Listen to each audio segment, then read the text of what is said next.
Kā vietkasē reģistrēt preci? Lai vietkases darījumos varētu reģistrēt preces, sākotnēji apskatīsim preču konfigurācijas iespējas CHD iekārtu pārvaldības portālā, dodoties uz sadaļu Konfigurācija un preces. Mūsu piemēru profilā esam jau izveidojuši dažādas preces. Lai preci pievienot klaviatūras izkārtojumam, ir jāveic atbilstoša konfigurācija. Izveidosim mūsu piemērā jaunu preci un pievienosim to klaviatūras izkārtojumam. Spiedīsim pievienot un norādīsim visus obligāti aizpildāmos preces laukus. Ievadīsim preces kodu, atzīmēsim, ka vēlamies to pievienot klaviatūras izkārtojumam un ievadīsim preces nosaukumu, kā arī norādīsim cenu, ar kādu prece tiks reģistrēta vietkasē.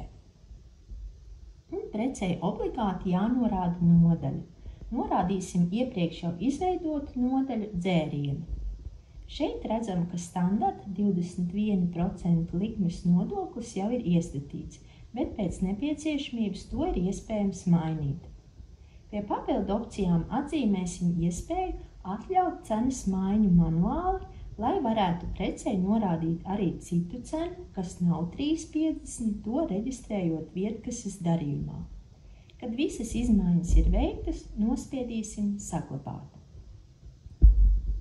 Tālāk dosimies uz konfigurācijas sadaļu Klaviatūras izkārtojums, lai pārliecinātos, ka tikko izveidotā prece kā taustiņš ir pievienota klaviatūras izkārtojumam.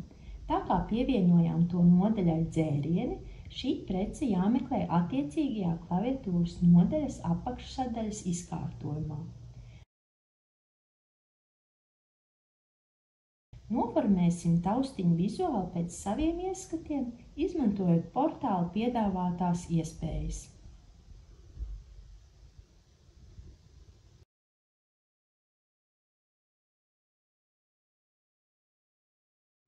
Un noteikti nospiedīsim Saglabāt, lai apstiprinātu klaviatūras izkārtojumā veiktās izmaiņas. Tagad aplūkosim, kā jaunizveidotais preces taustiņš izskatās vietkasē. Pēc datu sinhronizācijas, atkārtotas kasiera reģistrācijas un vismaz viena čeka izdrukas, mūsu piemērā izveidotais preces taustiņš tagad ir redzams apakšsadaļā dzērieni. Tālāk aplūkosim, kā preces reģistrēšanas iespējas izskatās vietkasē. Preci ar iestatītu cenu iespējams reģistrēt, vienkārši atverot attiecīgo preču nodaļu un nospiežot uz preces taustiņu. Lai darījumā reģistrētu noteiktu skaitu preču, pirms preces reģistrācijas jānospiež cipara taustiņš, un tad reizināšanas taustiņš un attiecīgais preces taustiņš. Kā aplūkot preces cenu vietkases ekrānā, preci nereģistrējot darījumā? Lai aplūkot jebkuras preces cenu, to nereģistrējot darījumā, vienkārši jānospiež taustiņš cena, tiek aktivizēts cenas apskates režīms, par ko liecina uzraksts reģistrācijas loga augšējā kreisajā stūrī.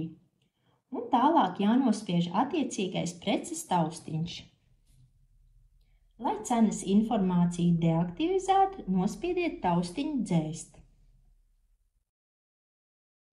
Kā reģistrēt preci ar citu cenu?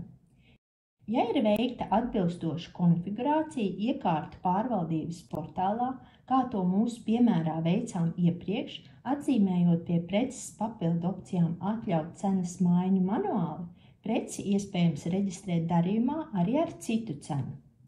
Lai preci reģistrētu darījumā ar citu cenu, ievadiet cenu